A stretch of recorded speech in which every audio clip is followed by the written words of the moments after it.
రామావతారం, రావణాసువార్త అయిపోయింది, పరిపాలన అయిపోయి వెళ్ళిపోయాడు. కృష్ణావతారం అయిపోయింది. కానీ ఇలా జరుగుతున్నప్పుడు ఇవన్నీ కూడా ఒక పరిమితిలో ఉన్న అవతారాలు.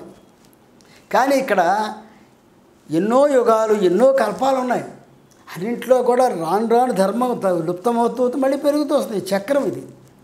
అటువంటప్పుడు ఈ మొత్తం అంతా సరిచేయడానికి శాశ్వతమైనటువంటి నిత్యనూతనమైనటువంటి ఒక అవతారం రావాలి, అవతరించాలి. ఎవరు అవతరిస్తారు దానికి? ఎవరైతే సనాతనుడో, ఎవరైతే శాశ్వతుడో, ఎవరైతే సంపూర్ణ సత్వస్వరూపుడో, ఎవరైతే పూర్ణ పరబ్రహ్మతత్వమో అతను అవతరించాలి. ఎందుకంటే సనాతనుడు కాబట్టి, ఆయన శాశ్వతుడు కాబట్టి.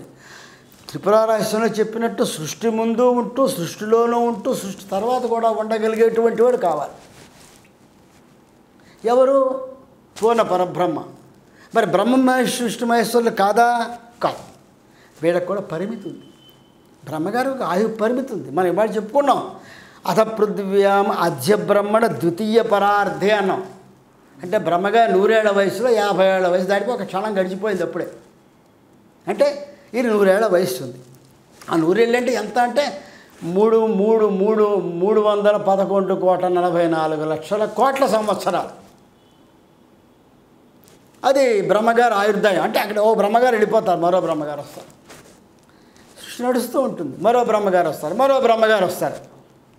ఇలా బ్రహ్మగారి ఆయుర్దాయము మహావిష్ణువుకి, అంటే సృష్టి స్థితి లయమనేటి ఉద్యోగాల్లో స్థితికారకుడైనటువంటి విష్ణువుకి ఒకరోజు.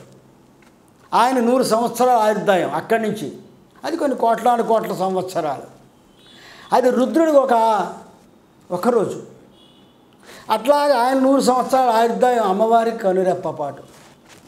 అందుకే అమ్మవారు సనాతని, శాశ్వతత్వం అమ్మవారు. ఆ విధంగా ఈ ముగ్గురు కూడా పరతత్వంలో అయిపోయేవాళ్ళే. వీడెవరో కాదు, మళ్ళీ ఆ పరతత్వం యొక్క విభాగాలు ఇవన్నీ కూడా